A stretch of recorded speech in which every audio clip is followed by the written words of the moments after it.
Ahí está.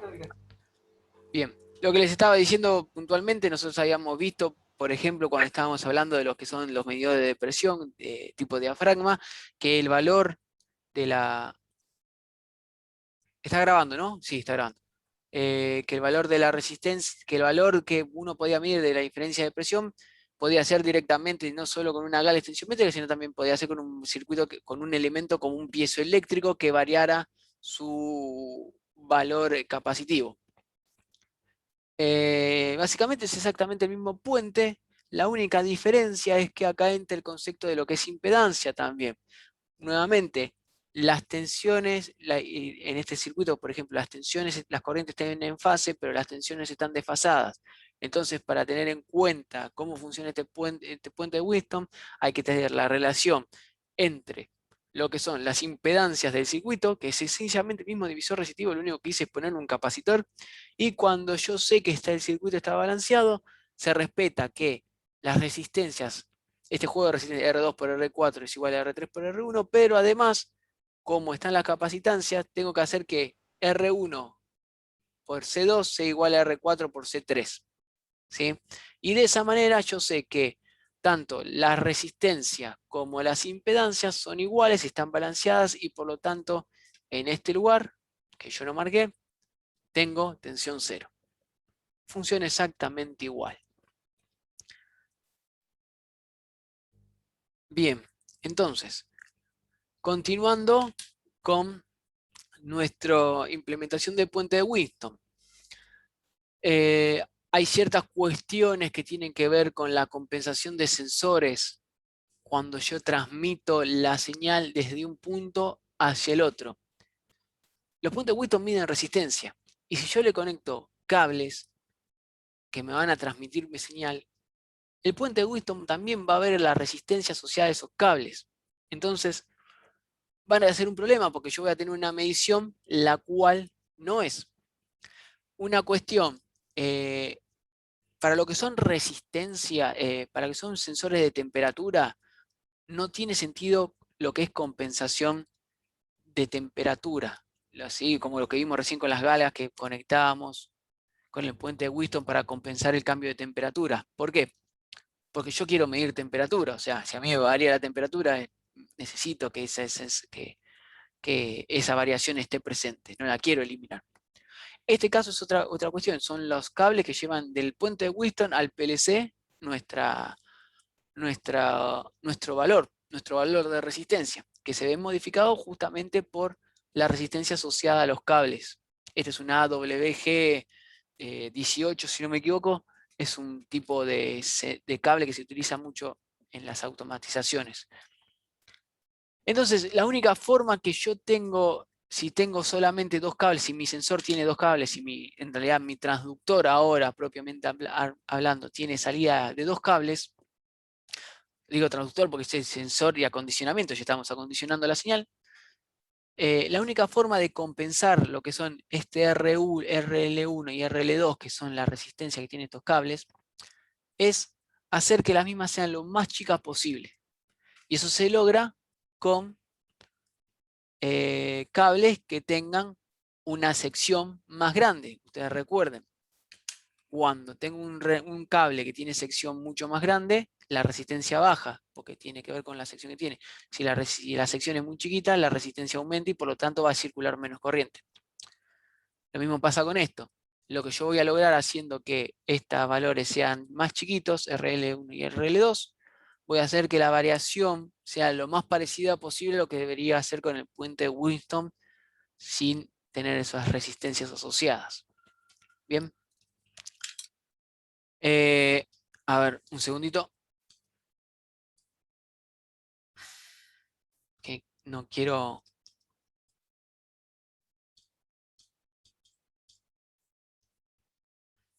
Bien.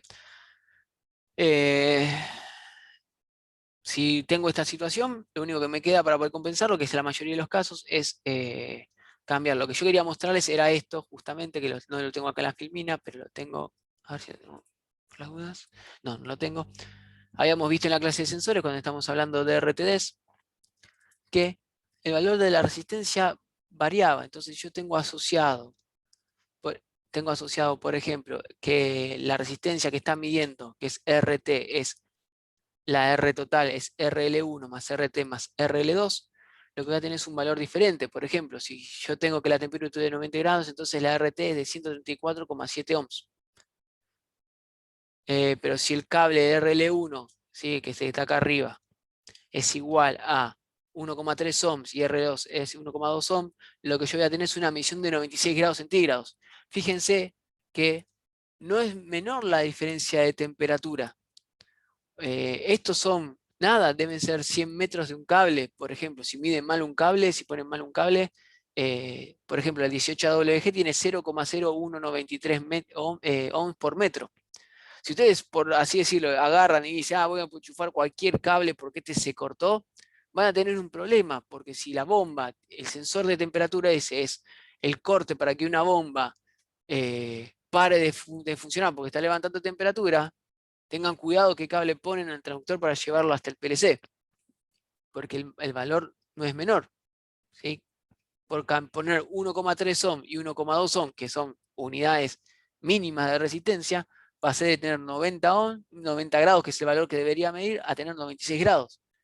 Por ejemplo, las bombas que estaban en Wilde, cuando ya subían a 96 grados, se frenaban. Si alguno de nosotros en el taller hubiésemos puesto mal un cable que estaba, no hubiésemos puesto exactamente el mismo cable que iba al PLC, iba a tener ese mismo problema. Fíjense, por ejemplo, un cable común con buen espesor es 18G, el cual tiene una resistencia de 0,0193 ohm por metro. Así que si ponemos una PT100, que es una RTD, a 15 metros de distancia, la resistencia total será de 15 por 2 por 0,0193, que es 0,579 ohms, que nos da un error de 1,5 grados en la lectura. Sí, o sea, el valor que tiene el motor, o lo que sea que esté midiendo la temperatura, si yo compongo este tipo de cable para transmitirlo, voy a tener un error de 1,5 grados de temperatura. No es mínimo, es una diferencia, un grado de diferencia es bastante. Así que bueno, ese es el... Nicolás, Sí, un cable compensado, si tengo una rotura y hago un empalme, ¿me puede generar sí. diferencia también? Si la soldadura está mal hecha, vos vas a aumentar, lo que estás haciendo es meter aire en la soldadura, espacios que no están conectados. Siempre se aconseja que cuando uno tiene que hacer una conexión con un cable a un PLC, a un sistema embebido, se suelde con una soldadura que sea menos cantidad de plomo que estaño. Por lo general uno no es raro conseguirlas, así que uno suelda, pero lo que tiene que asegurarse es que esté lo mejor soldado posible y que no esté así empalmado sino más porque empiezan a aparecer estos problemas. Estamos yendo al caso extremo, ¿no? Claramente, pero es para que les quede el concepto de lo que tiene que ser. Cuando es un cable que lleva tensión, eh, que lleva 380 volt o 24 volt a otro tipo de circuito que no sea un PLC o no sea un circuito transductor, no hay problema, uno puede empalmarlo con el recaudo, se toma el laburo, le empalma, le pone la cinta aisladora, lo arma bien, hace la unión que quiere, como oreja de conejo, lo pone alrededor de un cable del otro, lo que se les ocurra. Pero en estos casos ya es más complicado el mantenimiento y por lo general se aconseja directamente cambiar el cable. ¿Por qué? Porque otra cuestión más, ustedes se corta el cable y la malla que lo protege, hay cables específicos para lo que son utilización de PLC. La malla que lo protege puede ser que se rompa, entonces queda afectado a lo que es el ruido eléctrico, electromagnetismo y todo lo demás. Entonces va a aparecer una señal adentro del cable, una corriente espuria, que va a hacer que se modifique también mi medición. Esas son las cuestiones con la instrumentación. La instrumentación hay que tener mucho más cuidado que lo que es la etapa de potencia. La etapa de potencia me refiero a lo que es la alimentación del circuito de los circuitos en sí, me baja. Entonces, en este caso, no tengo forma de compensar esto, ¿sí? Tengo que jugar con lo que tengo y tratar de hacer que el valor sea del valor de resistencia lo menor, lo más bajo posible. Puede ser que afecte, puede ser que no, eso depende siempre del caso, la verdad. Si está funcionando la bomba en un lugar que está siempre a temperatura ambiente, no va a afectar mucho. Si la sala donde están las bombas funcionando está a 60 grados centígrados, 50 grados centígrados, como pasa en muchos lugares, porque hay mala ventilación y demás, y esto va a afectar a la medición de temperatura. Es un balance que uno hace. Pero bueno, uno a veces no cuenta con las herramientas con los equipos que quiere o que alcanzan, y entonces tiene que empezar a ver estas cuestiones de compromiso. En ingeniería se llama soluciones de compromiso. Debería llamarse en todos lugares, en mantenimiento, una solución de compromiso, siempre. Vos das algo, ganás algo y perdés otra cosa. Siempre es así. Bien. Ahora, existe otro tipo de sensores, sí, los sensores pueden ser también de 3 hilos. ¿Qué tiene la compensación de un cable de 3 hilos? Que lo que hace es que ese valor que me aumentan que me ponen los cables que llaman la transmisión, se reduce circunstancialmente y lo afecta mucho menos. Bien, ¿cómo funciona esto? Básicamente lo que tengo yo en este lugar es el puente, ¿sí? Que tengo una rama, tengo una resistencia 3 que es propia del puente y una R4 que es propia del puente, y tengo mis resistencias RL1, RL2 y RL3, que son las que están asociadas con los cables de transmisión. Justamente lo que estoy haciendo yo es llevar 3 cables desde el PLC al transmisor. Ahora después vamos a ver cómo, en la próxima clase que mencionamos, vamos a ver cómo se conecta esta parte al PLC. Básicamente, lo que se hace con esto es, sí, acá sigue apareciendo las resistencias de los cables, pero ¿cuál es la cuestión? Están en lugares diferentes de la rama del puente de Winston, ¿sí? Esto sería una rama y esto que está acá arriba sería otra rama. Por lo tanto, lo que va a suceder, fíjense, les muestro la diferencia, están las dos resistencias acá en este lugar, están las dos en la misma rama. Lo que va a pasar es que si vemos la ecuación del puente de Winston, esas dos resistencias RL1 y RL3 se van a cancelar. Bien, por estar en distintos lugares del puente de Winston. Con respecto a la resistencia RL2 que aparece en el medio, como este punto de acá, ¿sí? Que está en uy, perdón, discúlpeme, que está en ese lugar, el valor, no hay corriente en este lugar, no hay corriente circulando, por esta rama no hay corriente circulando, porque acá lo que va acá, que es nuestro PLC, a la entrada, tiene una alta impedancia, una Z muy grande, o sea, tiene una resistencia de entrada muy grande, la corriente no va a circular por este lugar. Va a ver, pará, el PLC tiene una resistencia gigantesca, no me va a convenir por acá, yo voy a tratar de ir la mayor cantidad de corriente por este lugar, así de esta manera. Bien,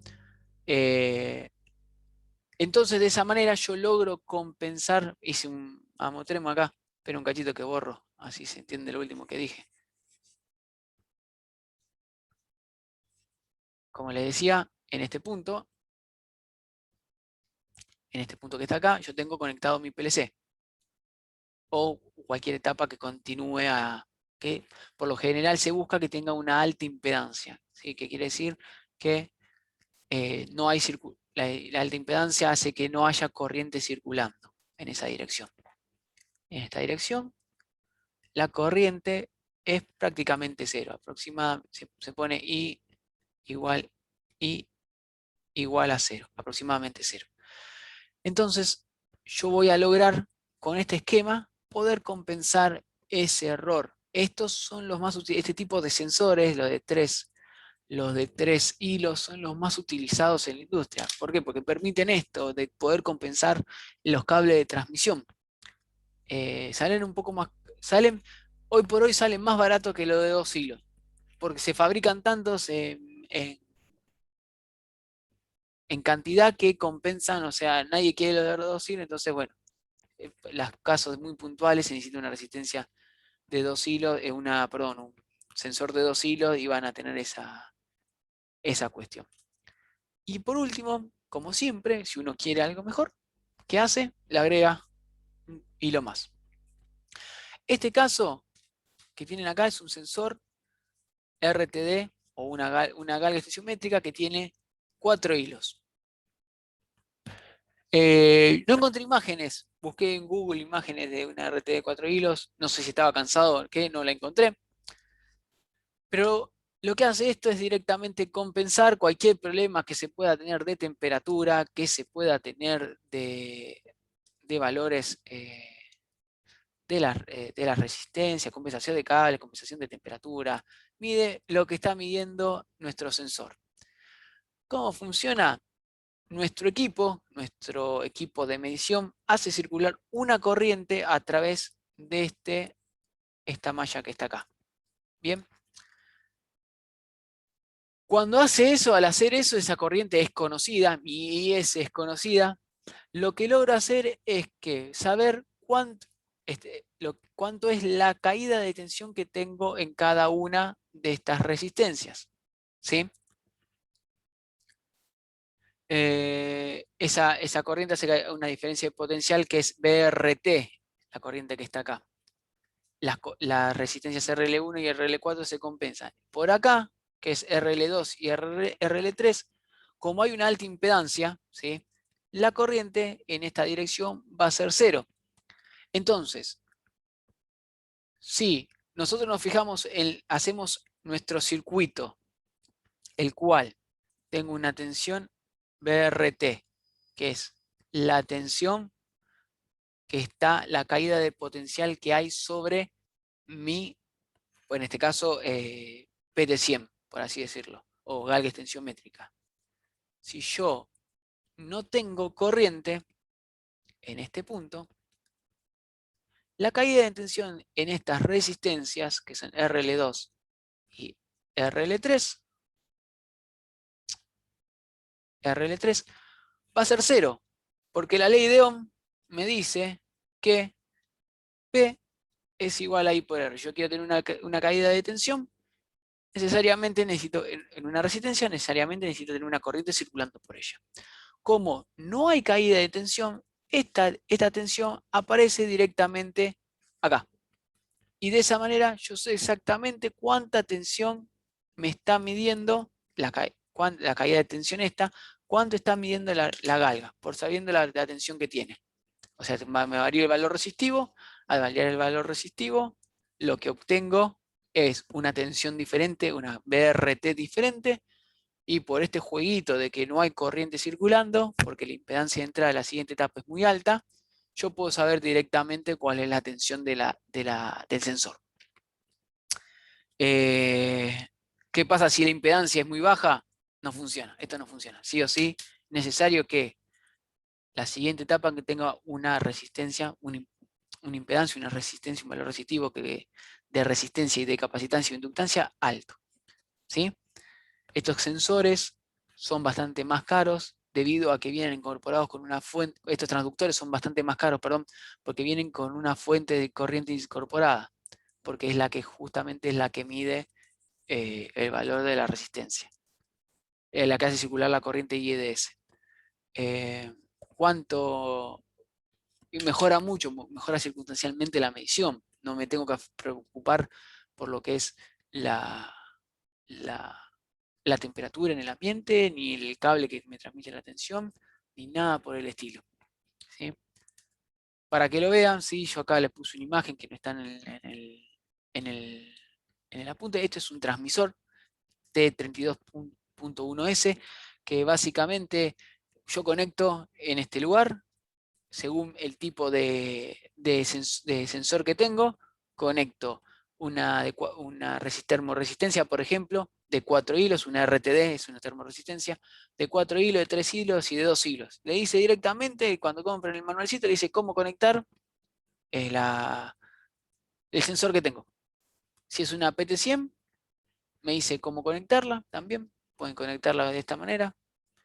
O tengo para conectar, este transmisor sirve para absolutamente todo. ¿Por qué sirve para todo? Porque lo que tiene adentro es un puente de Wheatstone, lo que vimos recién. No es que hace magia, no es un puente de Wheatstone adentro que a la salida tengo el valor de tensión, tengo una fuente alimento con una fuente, fíjense, tengo la entrada en miliamper, un bucle 420 miliamper, el cual le pongo una fuente que yo pongo, que seguramente las especificaciones de la hoja de datos esté, y conecto directamente. Y a la salida tengo el valor. Es eso, todo ese quilombo para meterlo en una cajita nomás.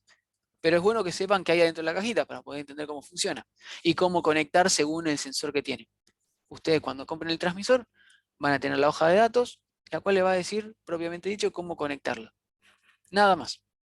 Y con eso ya ustedes tienen la salida, esta salida que está en este punto, ¿sí? Es la que va a lo que se llama bucle 420 mA, es lo que se conecta en nuestro PLC. ¿Cómo calculas la distancia de metro a la termocupla? No estoy entendiendo la pregunta, perdón.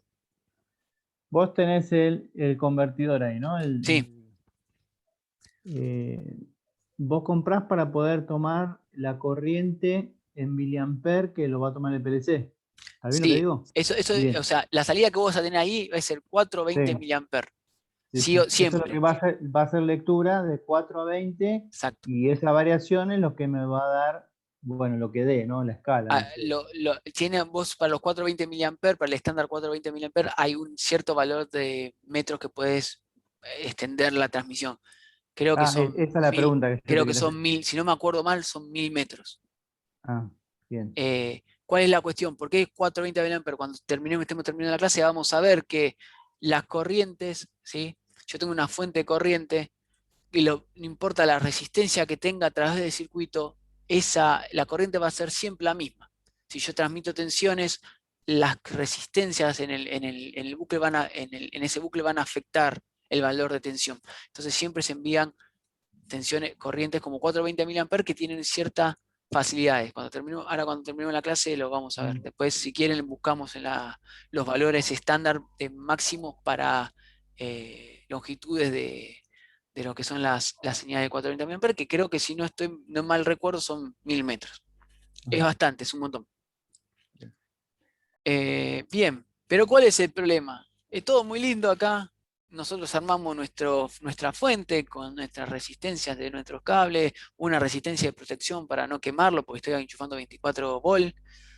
Acá tengo mi sensor que mide la temperatura, mi puente de Winston, todo muy lindo, pero hay un problema con esto, ¿sí? Yo, en este punto,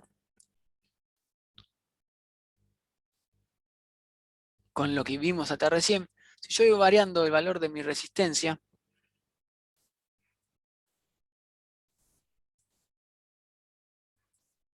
¿sí?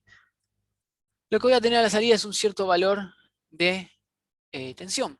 Fíjense, cuando está en menos 20 grados voy a tener menos 47.9 milivolt. Cuando me vaya a 40 grados voy a tener 1.83 volt. Esto, si lo conectan así como está, no va a haber PLC que los entienda. ¿Por qué?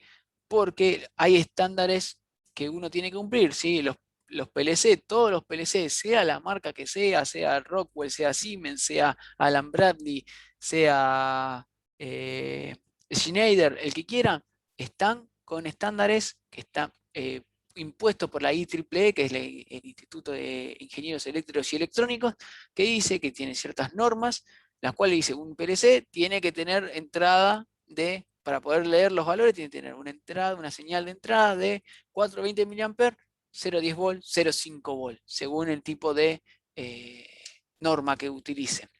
Entonces yo, esto así como está, mi puente de Winston, si le falta una parte más para acondicionar, no lo puedo utilizar. Entonces,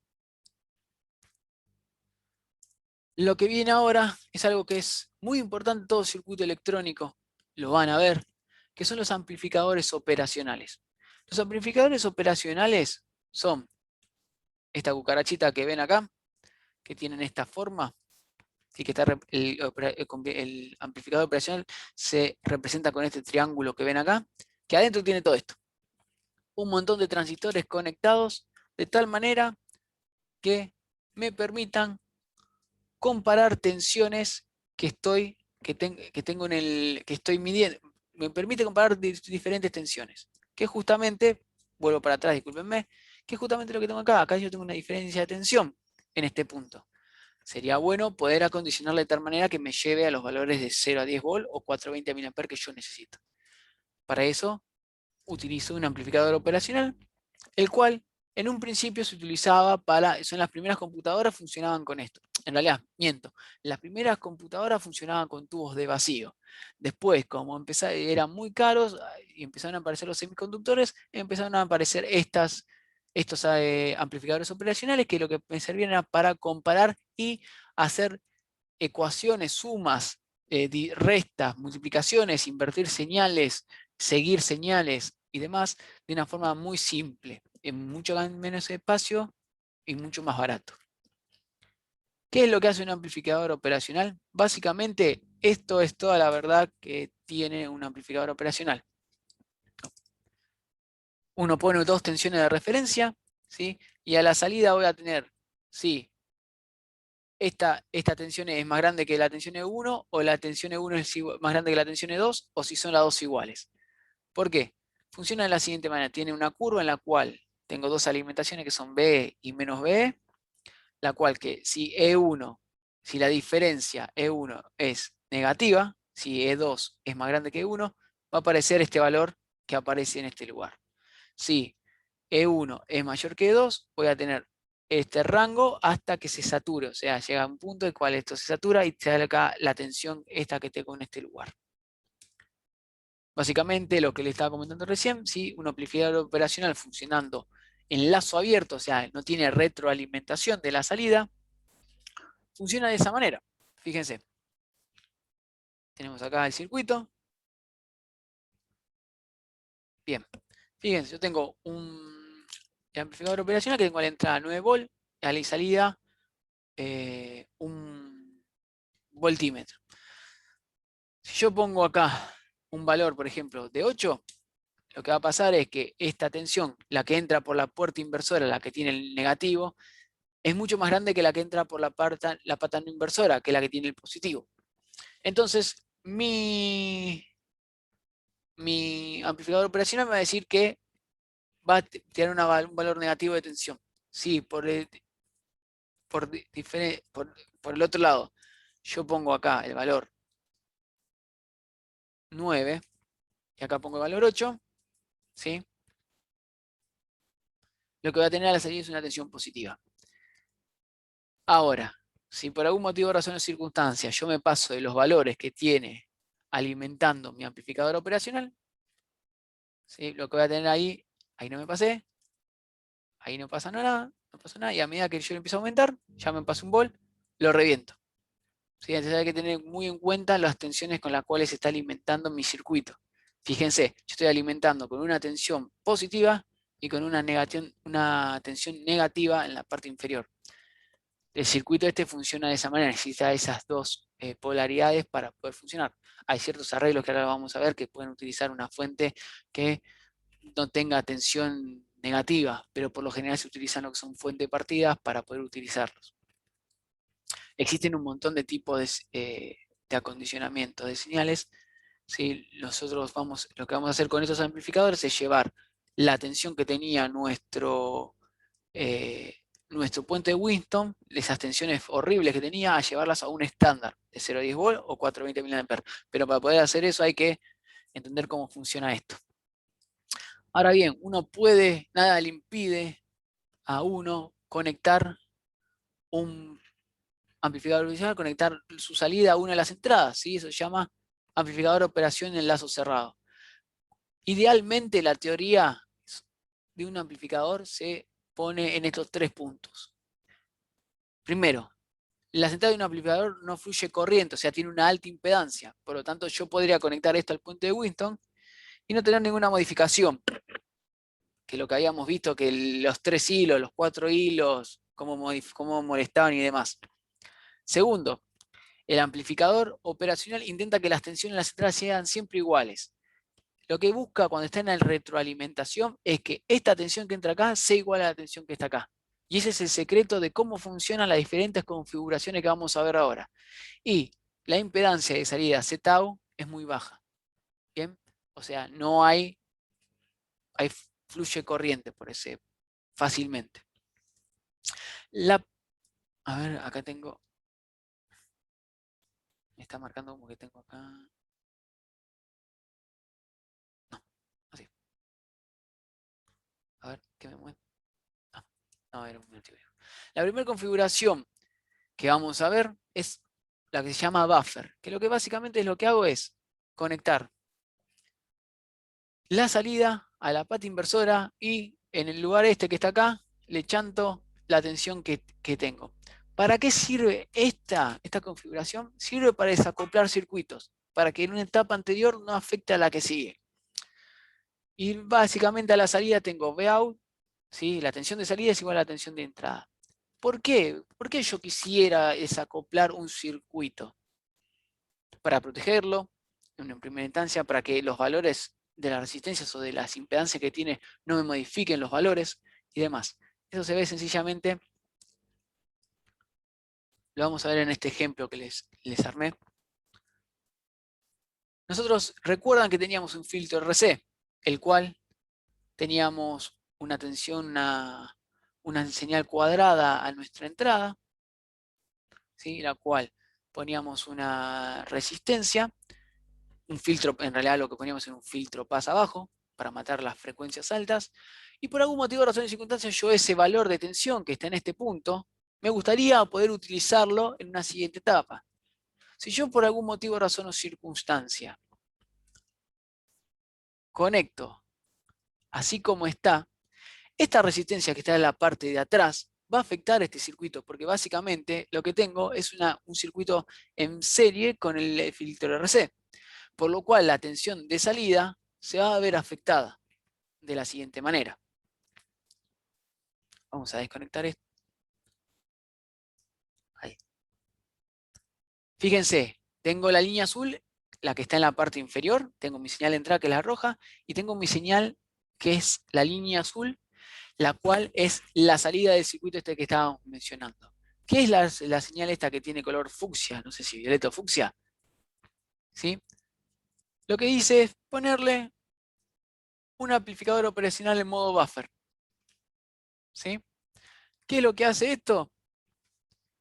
Que este circuito que esté en este lugar está desacoplado de este circuito, que este circuito está aguas arriba, este desacoplado de este circuito que está aguas abajo, dándome exactamente el valor de tensión que yo debería tener en la salida de mi filtro, que es el que está acá arriba. Bien, sencillamente se utiliza para eso. Desacoplamos circuitos y protegemos etapas con esto. Joya. ¿Se entendió? ¿Alguna duda? No. Perfecto. Continuemos. Ahora empieza a complicarse. La siguiente configuración, más conocida como amplificador operacional, es lo que es el amplificador no inversor. ¿Qué es lo que hace el amplificador no inversor? En criollo, lo que hace que la tensión de salida se vea aumentada un cierto valor, una ganancia, que se llama A. La ganancia A, que es la relación entre la entrada y la salida, el valor que tengo de tensión a la salida y el valor que tengo de tensión a la entrada, está dado por el juego de resistencias RF sobre RG más 1. ¿Sí? Esa es la función de transferencia de este circuito. Bien. ¿Qué es lo que hace esto? Bien. Vamos a abrir el circuito. A ver si tengo un circuito. Sí. Si yo quiero agarrar y poner, quiero que esta señal aumente porque es muy chiquita, hago esta relación con un amplificador no inversor y a mi salida lo que voy a tener es lo siguiente. Fíjense, tengo mi señal roja, que es mi señal de salida, y mi señal azul, que es mi señal de entrada. Este amplificador tiene ganancia de 3, porque son la relación de las resistencias, que es 2K sobre 1K, eso me da 2, más 1, que es propio del circuito. Si yo aumento esta relación, lo que va a pasar es que va a empezar a aumentar. ¿Pero qué está pasando? Ustedes se fijan, yo empecé a subir la resistencia y no pasó absolutamente nada. Un segundito, por favor.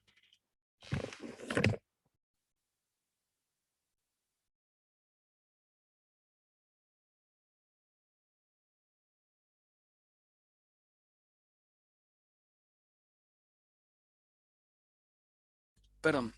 Lo que está pasando es lo siguiente. Fíjense, nunca nos estuvimos prestando atención a todo lo que está alrededor del circuito, pero nunca nos fijamos en los valores con los que estamos alimentando. Si yo quiero aumentar mi señal, que tiene un pico de 5 de altura, si yo quiero aumentarlo, multiplicarlo 4 veces más, o sea, hacer una ganancia de 5 veces más, si yo multiplico 5 por 5, voy a tener una tensión de 25. ¿Qué pasa? Yo estoy alimentando mi amplificador operacional con tensiones de 9 volts.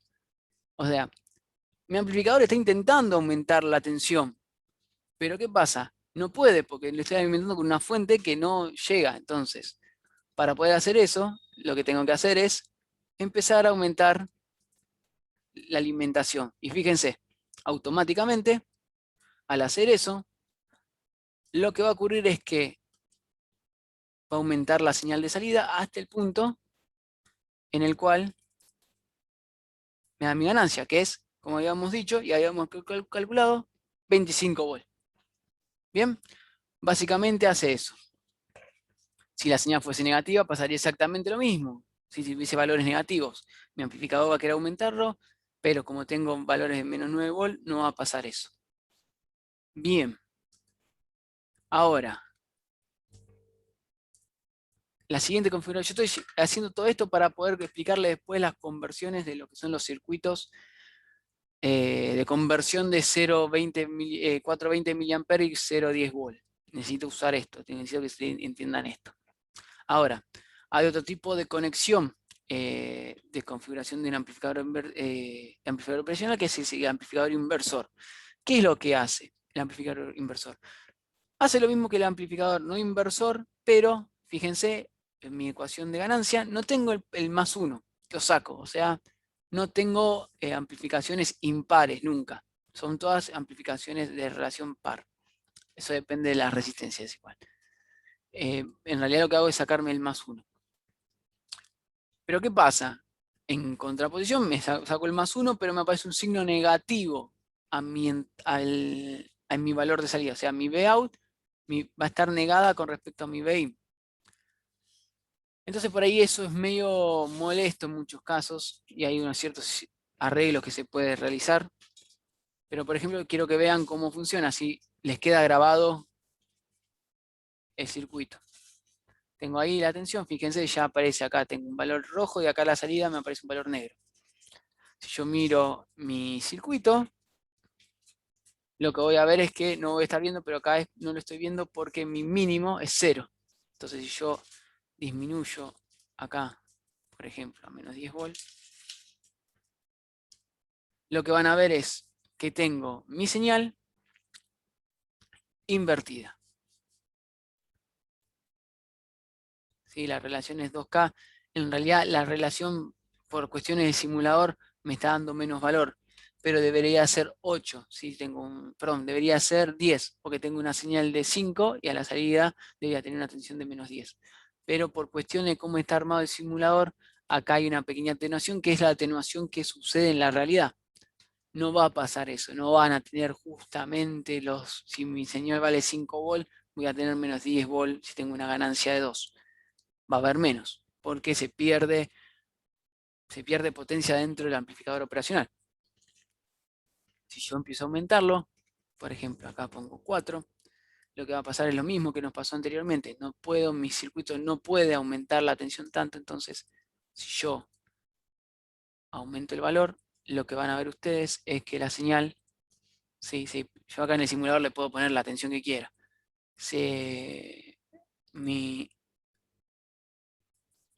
Mi amplificador va a aumentar la señal a lo que yo necesitaba.